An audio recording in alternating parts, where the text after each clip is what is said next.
The president was looking well recently, better than usual, actually. His speech more focused, yet still filled with harsh insults and criticisms. No one thought much of it, yet wondered why he wasn't appearing in public lately. Perhaps out of caution, they thought.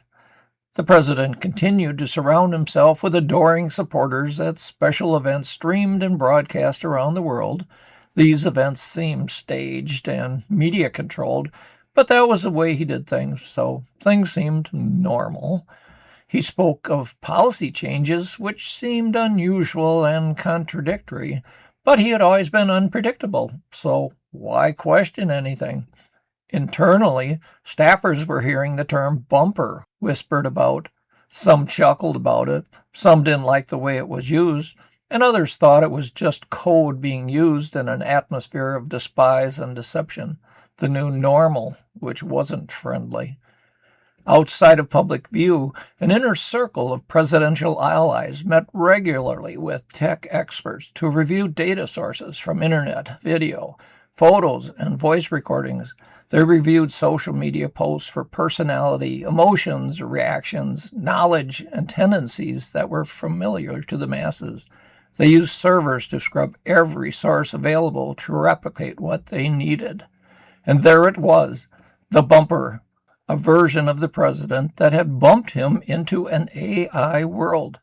The president had been in mental and physical decline, so preparing for this was long time coming, and his passing no surprise.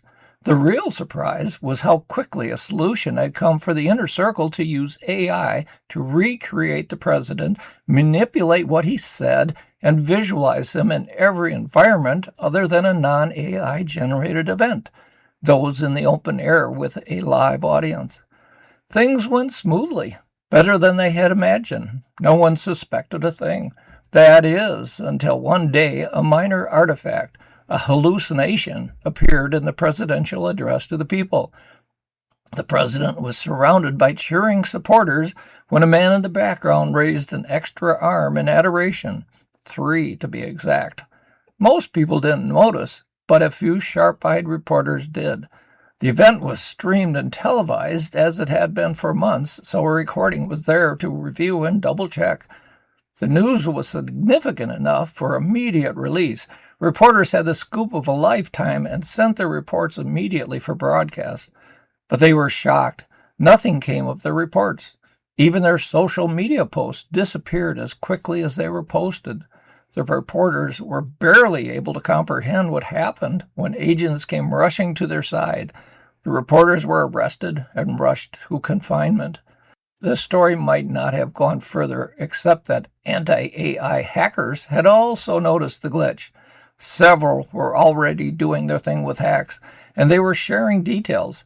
They were overwhelmed by the extent of deception, but sharing was key to hacking the AI server so quickly. Bumper AI. In a matter of hours, the artifacts and hallucinations were rampant. Hackers had their way with injecting chaos.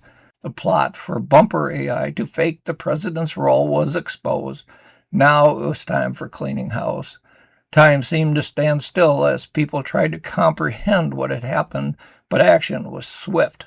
Congress had never been so united to repair and restore trust, but there had been so much corruption and deception that no one knew who to trust anymore and who would take over. It took years to resolve, but a country reunited by discovery of how easily it was to have been misled found a way. AI wasn't going to disappear, though, so they continued using it for finding what went wrong. And eventually, normal became normal again. For a time.